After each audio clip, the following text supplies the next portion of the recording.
What's good, fight fans? It's Ashley's Corner. And I'm going to talk about a little tiny bit about the fight because it really has to do with why I'm making this video. And I'm making this video because Gary Russell Jr. Is basically saying when he gets up to 130 pounds, since Tank Davis' name, his last name is Davis and not Russell, we can fight. That's basically what he said. He didn't necessarily call out Gervonta Tank Davis. Fred from Barbershop Conversations, I believe, gave this interview.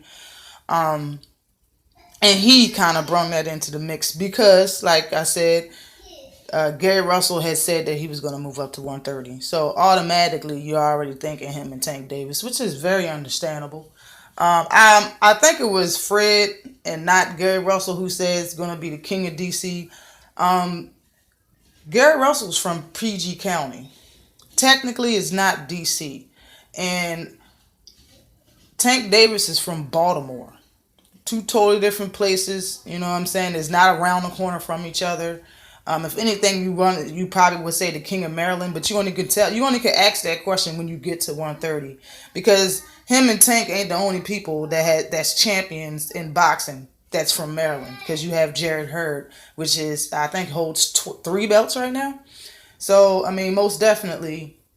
If you really want to get technical, neither one of y'all are, because, you know, Hurd can beat both of them. You know what I'm saying? Because he's a bigger guy. But until you get to 130, then you can ask who can be the king of Maryland, but not DC. But I really did not know he called him out last year. And, you know, last year he said if he can't unify at 126, then he's going to move up to 130 and bully 130-pound division. I was unaware of that, and I did not know that he's been calling them out for quite some time now. And Gervonta Davis didn't know either. He tweeted that it was a shock to him. He didn't know that Gary Russell has been calling them out. I mean, I understand that. I mean, if I was him, I wouldn't pay attention to it. He's not my weight class. I'll pay attention to it when you bring your ass to 130. And I do agree with Tank saying that these ain't 126-pound hands. Now think about it. If Tank Davis started at 126 pounds, because he could make the weight, the division would have been already dead. It'd have been already squashed. He would have killed everybody in 126. And I know what y'all are saying, that, you know, Gary Russell can't get no fights. Yeah, but Gary Russell lost to Lomo last night. What I seen what Gary Russell did wasn't shit. It wasn't much of nothing. He gave himself a C-, and it's duly respected. You deserve that C-. And he also said he hurt his hand, and he hurt his right hand, is what he said, in the second or third round. If you ask me, yo, he had the first round and the second round maybe. And right when he got hit, I think late second round or in the third round, that's when he started fighting different.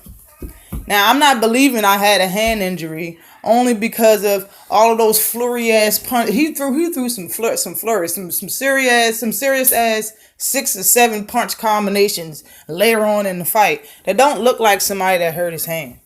When people hurt their hands, they give up.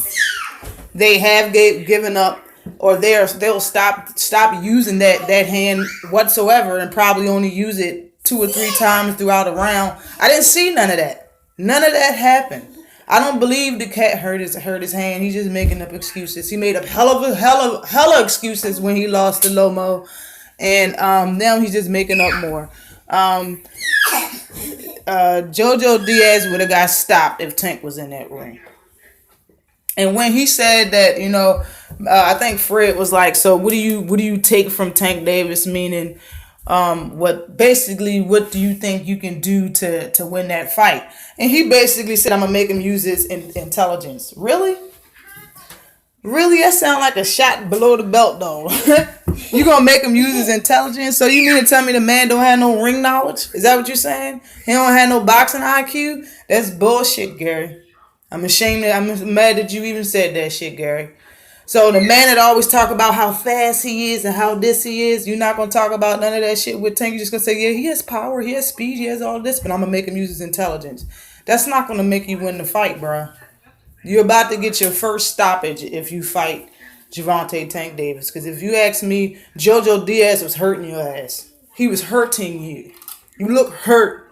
All right, and then gonna turn around and say nothing he did hurt me. Nothing, nothing. Stop lying, yo. You look hurt during that fight, and it wasn't your right hand. He was hurting you.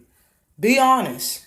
I mean, you got a lot of shots in, and credit to Diaz for knowing when to keep his guard up because he does throw a lot of punches. You know what I'm saying? And that jab was kind of keeping him at bay. But it seemed like the brother was tired. He was tired in the seventh round. He was tired. It looked like he got his wind back, but boy, you was winded. You were winded. Every single round, Gary Russell initiated a hold. Besides the first round, I think. Maybe not the last. First and the last, maybe not. No, yeah, he held the last round. Just the first round is the only round he didn't hold JoJo Diaz. I don't remember JoJo Diaz trying to hold Gary Russell once. That was Gary Russell holding him and holding him and holding him and holding him. Bruh. I just didn't. I don't see your hand hurt. I just don't. You used the shit out your right hand. You was throwing the jab all night. Like, so how come you didn't lead with the left hand? Tank does that. Tank can do it. I'm just saying, like, bro, your hand didn't look hurt. That's all I gotta say about that.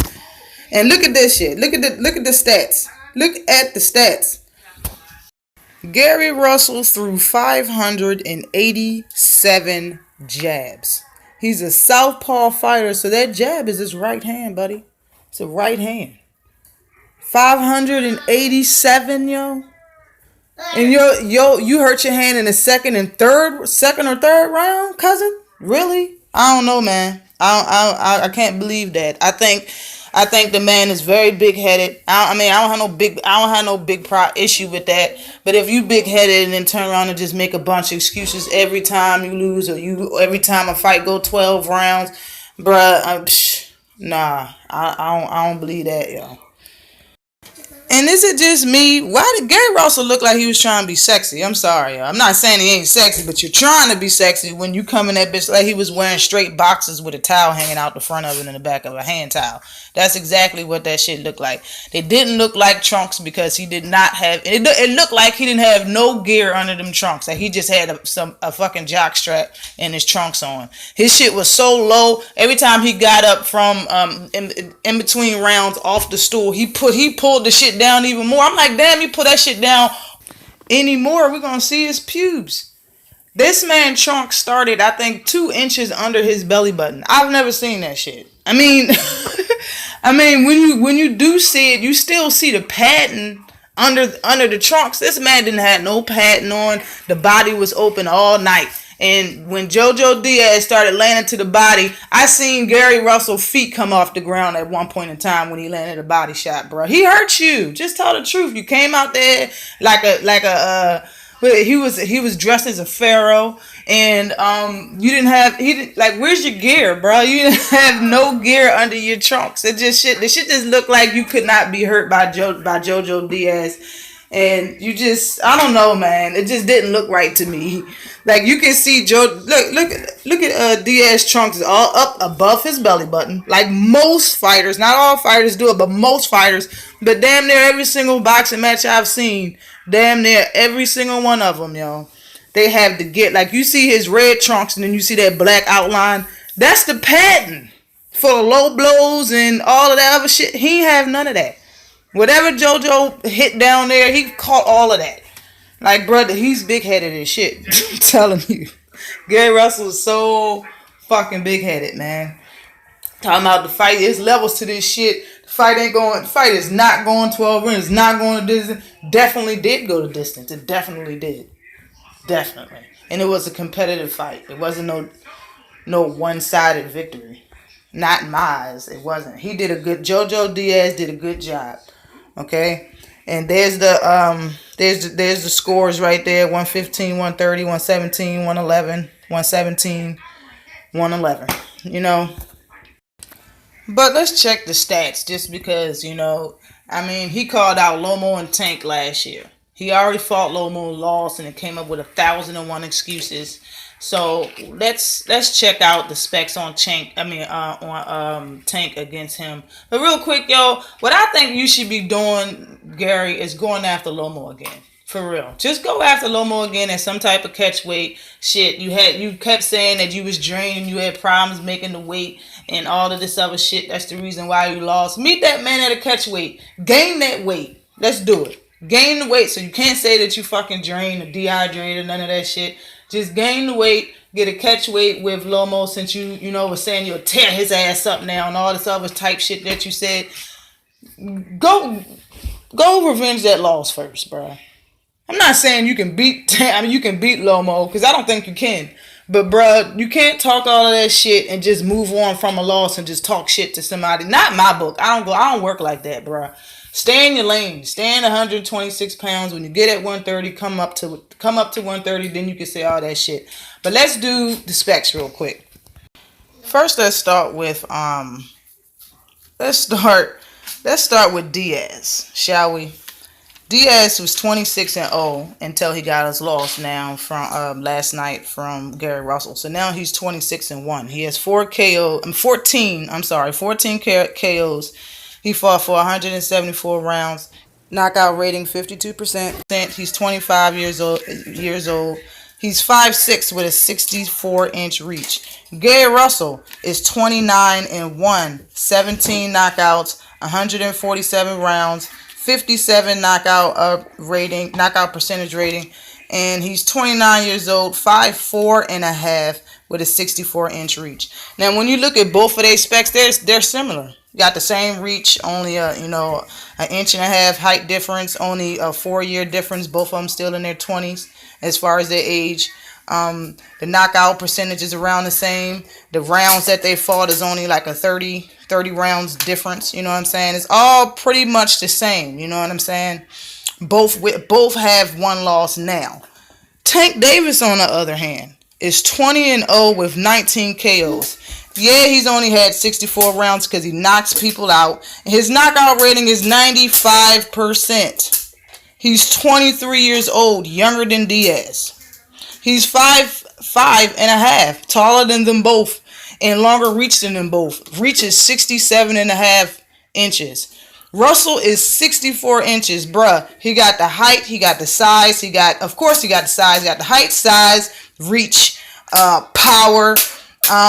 Honestly, both of their hands could be the same speed. I think, honestly, Tank Davis sits down on more punches than Gary Russell does. If you don't sit down on a punch, you can throw faster than you can if you're really committing to that punch. You know what I'm saying? Like, it seemed like sometimes, last night when Russell was throwing there was like a 4 or 5 punch combo, but all it was like a bunch of uppercuts or hooks or whatever you want to call it. You can throw that shit a lot faster if you just wanted to get there. Barely hit them type shit. But if you sitting down on those punches, that same 4 or 5 punch combo, if you following through and really committing to those punches, it's going to take longer for it to get there. And that's what Tank Davis does, if you ask me. That's why he gets the knockout more times than none. I think the last 8 fights he had was knockouts. 10, I guess, something like that. They're all knockouts, man. They're knockouts, they're stoppages. That's exactly, if you ask me, when he gets up to 130, you're going to get stopped when you fight Tank Davis. I don't know when it's going to happen. I don't know what round is going to happen, when the fight's going to happen, or when the stoppage is going to happen, but your ass is going to get stopped. That's what I think. I mean, shit. So their speed is around the same. So the only thing that Gary Russell can really say is that I'm more experienced than him. You know what I'm saying? I'm gonna make him use his intelligence. That's really the only thing your ass can really say. Cause Tank trumps you in every other division of the fight game. He's trumping you in the speed, if you ask me, because when he gets to you, he's gonna knock your ass out because of his power. Gary Russell power ain't on that level, yo. You was getting hurt by Diaz, and you really wasn't hurting Diaz that much. You really wasn't. But let me know what y'all think about this fight. And who you think will win at 130 if they did fight, and why? Why do you think that person would win? You know what I'm saying? I'm going with Tank, just like I said, until the wheels fall off. Ain't nobody beating him at 130. I don't give a fuck if you coming up to 130. You still ain't beating him. But always like and subscribe to the channel. Peace.